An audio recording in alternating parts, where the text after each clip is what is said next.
Magandang araw, bayang karerista. Welcome to Tres Octavo channel. Bago ang lahat, please support my channel. Kung di pa nakakapag-subscribe yung iba, pa-subscribe na lang po.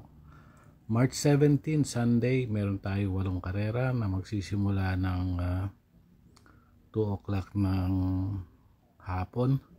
Shout out sa lahat ng sumusuporta sa channel. Sa mga nag-views, nag-like at nag-share, maraming salamat po. Para sa karera ng Sunday, meron tayong 8 karera. Yung dalawa lang, race 1 and 2, yung medyo manipis yung lineup. In the rest, medyo marami naman. Kahit manipis yung lineup, yung pagkakalinyang pag-iskrito ng mga kabayo, mahirap, hindi siya madali, lalo na yung race 1 dahil pare-parehas lang yung mga oras nito. Sa race 1 meron tayong yung invitational race ni Angelo Rivera, invitational race. Tapos sa race 2 naman yung golden anniversary ng NJRA friendship race, at yung race 3 3-year-old maiden stake race. So exciting yung karera ngayon mga linggo. Paalala lang, unahin nyo lagi yung mga diskarte ninyo, at kung sa tingin nyo pwede naman yung aking analysis, pwede nyo isama sa inyong mga listahan o sa inyong mga rota. Sige, umpisa na tayo ng analysis natin. Sa race number 1, ito yung 1,400 meters. Lilima lang yung mga kalahok dito.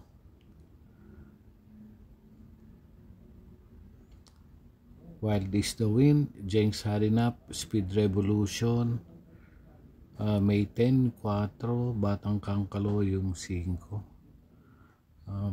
Pare-parehas lang yung mga oras nito.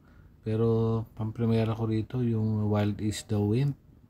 Maalala nyo, nanalo to nung nakaraan, nung March 8. Nagpreba ng 129.8. 12 naglaban nun. Nahuli pa to ng alisan. Bali, pagpasok ng likuan ng 3 Octavo, hindi pa, nasa hulihan pa rin to. Pagsungaw lang nung rekta, na hindi akalaing nanalo pa. So ang haba ng partida na ito. Kung makakaalis siya ng, para sa akin lang yung analysis ko lang, kung makakaalis to ng maaga, malaking panalo talaga. So panigundo ko yung Batang Kangkalo, yung 5. So para sa race number 1, 1 and 5 ako. May panalo rin naman halos lahat ito. Pero 1 and 5 ako dito, Batang Kangkalo. Race number 2, ito yung golden anniversary and JRA friendship race. Sensi Spirit, Bombay Night, Speed Fantasy, Darleb, Kasakhan at Perus Treasure. Pamprimera ko rito yung 7, Perus Treasure.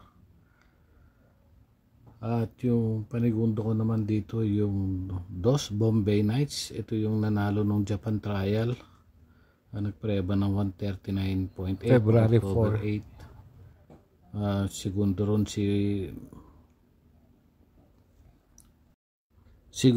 si Perus Treasure, Sensi Spirit yung tersero. Pero pamprimera ko pa rin yung 7, panigundo ko yung 2, Perus Treasure at Bombay Nights. Napupunto rin kasi yung Bombay Nights. Race number 3, ito yung maiden stake race. Nakita naman dun sa trial, medyo malayo nanalo si Worship Master. Naka-break lang naman din to, pero naka-break din yung Primavera.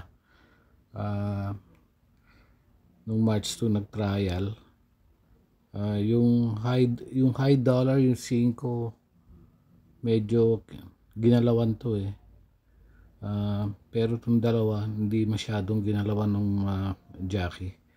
Pero siyempre doon tayo pamprimera yung medyo malayong nanalo do sa 8. Panigundo ko yung 9. 8-9 para sa race number 3. Worship Master, Panigundo yung 9 Primavera. So race number 4, mayroong 1,400 meters, 112 runners.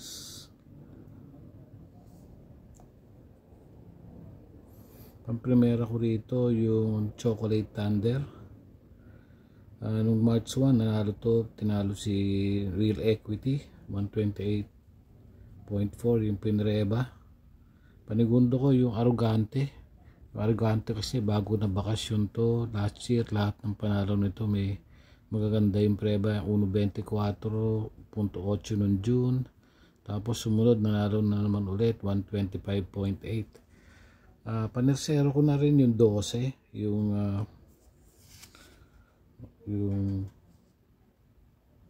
California King. Sunod-sunod yung mga naging panalo nito. December 17, 127, tinalo sila Walking on Sunshine. December 31, 127.2, tinalo si Agaron Stefani. January 15, 127.4, tinalo si Money for Gabriel.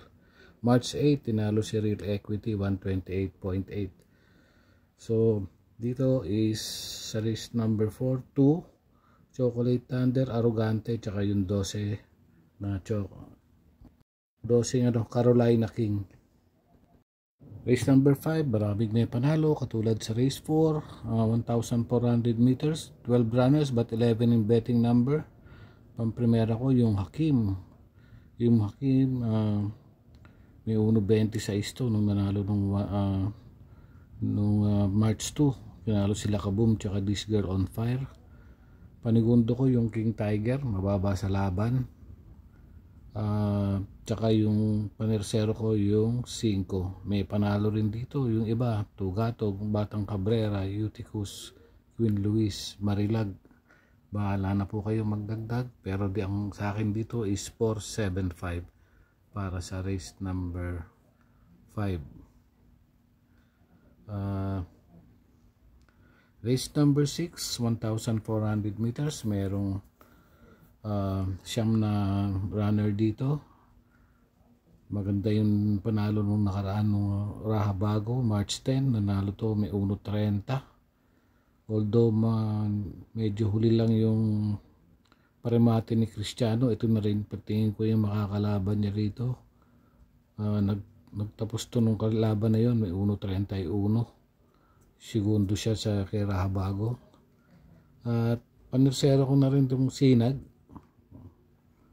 Nung nakaraang taon nanalo to, segundo to kay Celebrity. Tersero nung si Aliana. So 351 ako dito sa race number 6. 351. So dito na tayo sa penultimate race number 7, 1,400 na runners.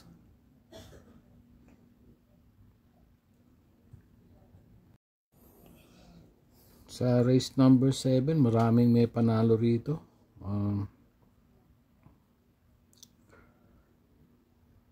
Andito si 1, Super Earth, yung 4, Luke Skywalker, Sabawani, yun dito yung Trumpeter, Full Combat Order, Magandang Dilag. Pang-primera dito yung Super Earth, 1, January 14, nung nanalo to. Tinalo si Sister Moon tsaka si Hakim. Meron to 1.25. Panigundo ko yung 11, Magandang Dilag. February 2, nanalo to, may 1.27. Tsaka panersero ko na rin yung 9, Full Combat Order, January 21. Nanalo, may 127.8. Kung kursunada nyo naman yung iba rito, katulad nila Luke Skywalker, hindi lang maganda yung tinakbo na ito noong March 9. Natapos na ng 1.32. Sa Bawani may 1.27 noong March 3. Tinalo si Gamer Winner tsaka si Golden Sunrise. Pero dito lang ako, 1.11 and 9 para sa race 7. Para sa last and final race, 1,400 meters, may 14 runners. Pamprimera ko dito, Dehado, Golden Charger. Last year nakita ko lang yung mga laban nito, mataas na grupo yung nilalabanan, mababa siya sa laban dito. Kung kursunado nyo lang, pero sa akin ito pamprimera ko, Golden Charger, may 1.27. Dati nung nakalaban si Euroclidon tsaka si Severting last year ito. Panigundo ko yung 4. Real Equity, itong recently tumatagal na to sa 1,400 meters. Mahaba na yung hininga, baka mapabayaan, makatapos. Nandito si work from home, kaya lang ang pangit ng numero, nasa 1, baka matabunan. Pero may panalo rin po yan, work from home. Ayan na rin po yung panigundo ko, work from home. Panirsero ko pala, ang panigundo ko ay yung Real Equity. So 12, 4-1 ako para sa last and final race. May mga panalo rin po dito, si Distant Thunder, Yabadabadur, tsaka si Oradas Gray and Magnolia Yana, baka kursunada ninyo. So ayun lang, paalala lang, ito yung sariling aral at kuro-kuro lang sa karera. Lagi nyo uunahin yung mga diskarte ninyo at paalala lang sa mga hindi pa nakapag-subscribe, pasubscribe na po sa channel ng Tres Octavo. Enjoy racing at maraming salamat po.